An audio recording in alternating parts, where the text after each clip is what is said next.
Hey Tribe, Holly Warner here, owner of Holly Warner Health.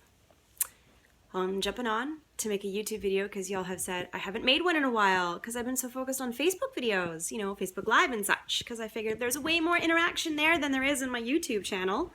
But what the hey, I gotta show you guys some love too. Everybody's jumping on this whole ketogenic style of eating bandwagon, which is great. I love a ketogenic diet.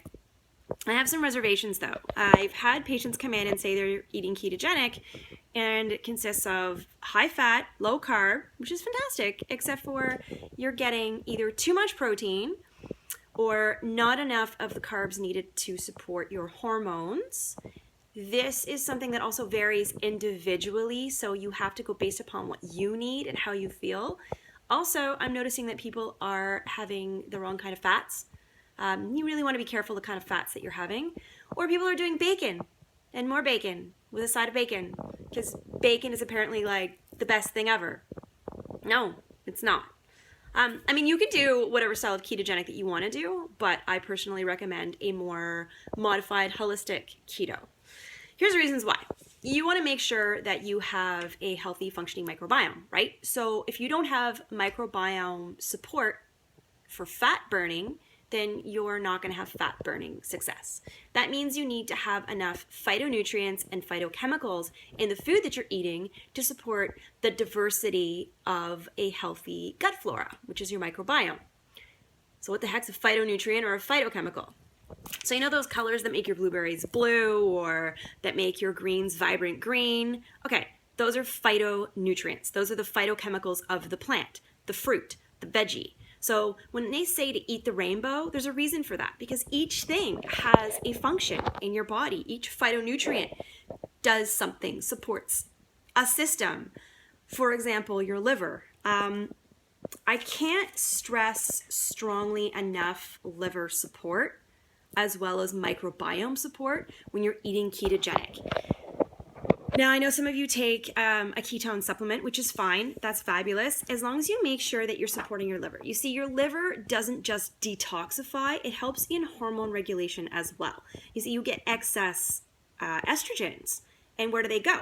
They go in the liver, and the liver does a liver dump. It detoxifies of the excess estrogens, except for if your bowels are full, if your intestines are full, you do a redump. The redump is essentially putting the estrogen that was excess and needed to be eliminated back into your body. So if the liver is supposed to be helping you with hormone metabolism, blood sugar regulation, synthesis of glucogen and glucagon, again, I'm not going to go into huge detail with that, but your liver does more than just simply detoxify you. So you've got to make sure that you're supporting your liver through this whole dietary change with enough of those green leafy veggies and bright colors. Fruit isn't something that's big on a ketogenic diet, although some people do like berries because they're lower glycemic.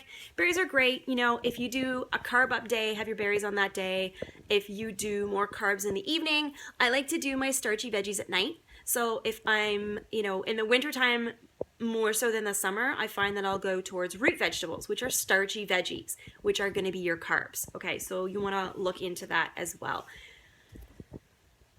As I help people to kind of understand how to eat for their own body to regulate their hormones, I'm dealing predominantly with women, and I see a lot of estrogen dominance, and it's because of not supporting your liver, so you're not getting rid of those excess estrogens. Don't get caught up in only focusing on the ketone bodies or your blood ketones. You need to also look at how your body's feeling. If your body doesn't feel right, you need to change it. If you feel like you don't have enough energy, you are kind of running out of steam, especially during a workout, you're going to need to look at the carbs that you're consuming.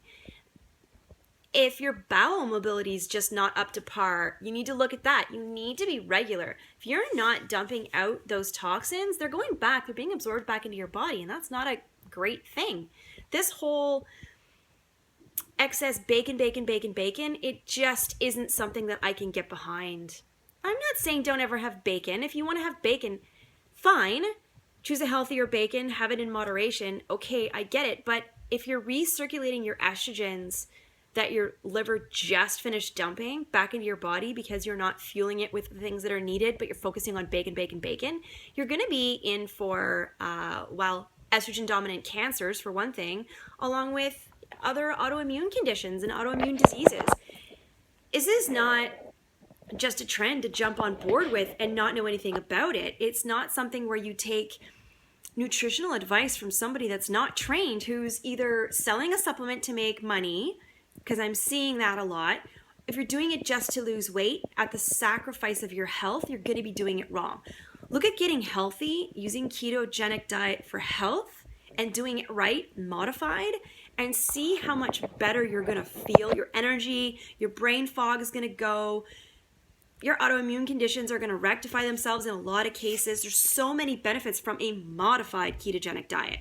Not to mention adrenal dysfunction, because you're stressing your adrenals out by doing a ketogenic diet, which is not what I preach. What I preach is ketogenic for the success of getting rid of adrenal dysfunction. But while you're keto adapting, you need to understand that your body is going to be stressed. So you might need a little bit more carbs than the dude at your CrossFit class. You might need to wait until you're fully fat adapted. There's so many different things that you're going to need to do, including stress management.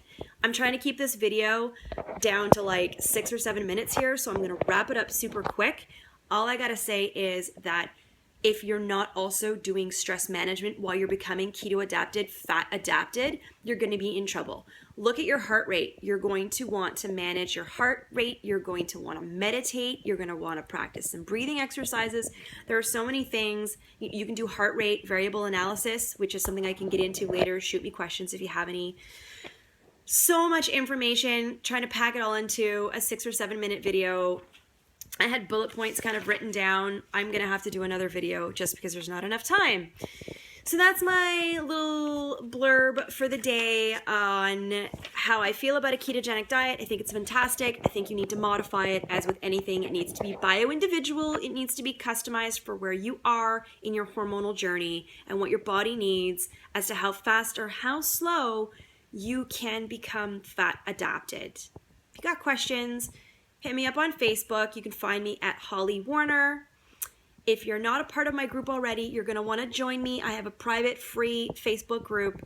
It's called Having Fun with Ketones. Send me a request. It's free. It's private. Tons of info there. Or if you're just looking for questions on hormone balancing and health in general, you can find me at The Body Shop, aka The Wild Carrot. HollyWarnerHealth.com. That's my website. If you're looking to book a session or a consult, let me know. I'm out there, ladies. Hit me up on Facebook. Shoot me an email. I'd love to chat. Enjoy the rest of your week, guys.